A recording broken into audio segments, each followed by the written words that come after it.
Hi, I'm Keith Allen, and I play Murphy on Z Nation, and I listen to One Up Gaming Podcast. Hello, Andy. This is Colin. I won't be able to get in tonight. I'm sweating all big. I'm sweating all big. I'm sweating all big. I'm sweating all big. Hello, David here, One Up Gaming. This is David's Retro Games, and welcome Sunday. It is the Sega Saturn Sundays, Ep.18, Quake. So this is a series that I sort of just have a quick game on some of these old Sega Saturn games. Sega Saturn's probably my all-time favourite console. I just feel this was the Sega the A game. Just like the Model 2 era and early 3D games, just my thing, my jam. Yeah. So this was released in 1997 for the Sega Saturn. So this was basically called the impossible port by a lot of people due to the hardware, like the Sega Saturn being notoriously difficult to produce and make 3D rendering on. It remains a unique piece of gaming history with several exclusive features not found in other versions. The sound, and I'd hate to call it music, but that sound, like the whispering sort of sound, really weird. Really weird. Anyway, so the game itself is run by the Slave Driver engine. So unlike the PC version, the Saturn port does not use the Quake engine. Instead, Lobotomy Software ported the game basically using their own proprietary Slave engine. Actually, it's just the Slave Driver engine, which also powered the Saturn versions of Power Slave, which was Exhumed in the UK, I believe it was, and Duke Nukem 3D. Thanks to the Slave Driver engine, the Saturn version features real-time coloured lighting. This was a major visual upgrade to the original software rendered PC version lacked until the later release of the Quake. GL Quake. God.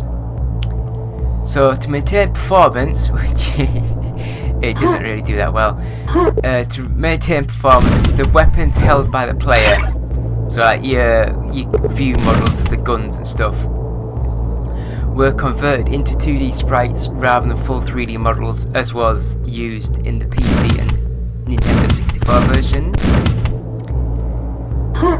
Most levels were completely reconstructed from scratch to simplify geometry for the Sega Saturn's hardware.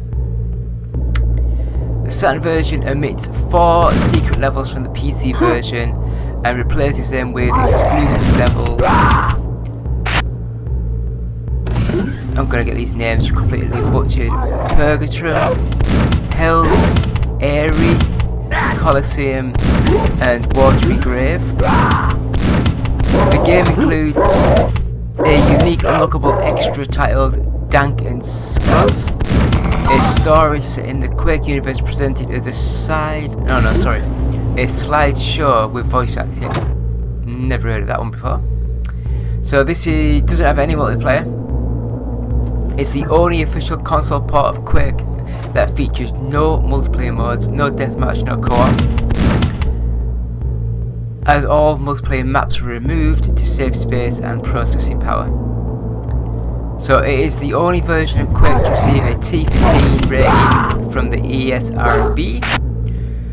Notable changes include the removal of the 9 Inch Nails logo from the railgun ammo boxes and the absence of gibbing from most enemies. So I guess that's like when they explode.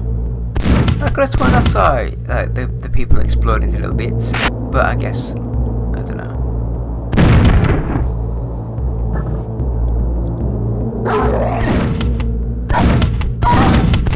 So I will just sort of say it's amazing how good this is.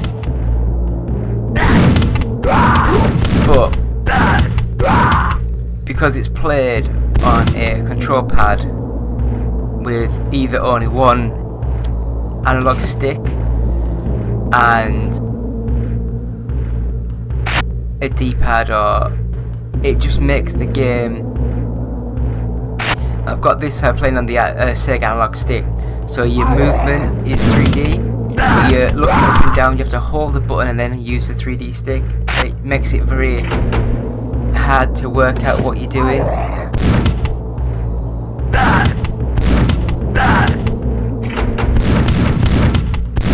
But I will say, graphically, it is amazing. Absolutely amazing.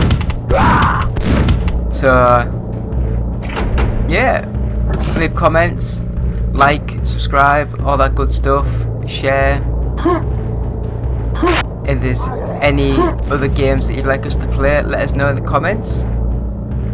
As I say, it's David, One Up Gaming, and we'll play like another 5-10 minutes of this, just so you get a bit of an idea of how the game looks and plays. But yeah, I am super impressed, I really am, just with how it looks. I know the frame rate does dip, but it does play really well. Behind you.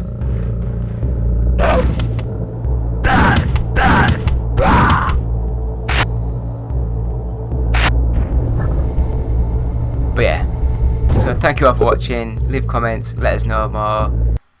Goodbye.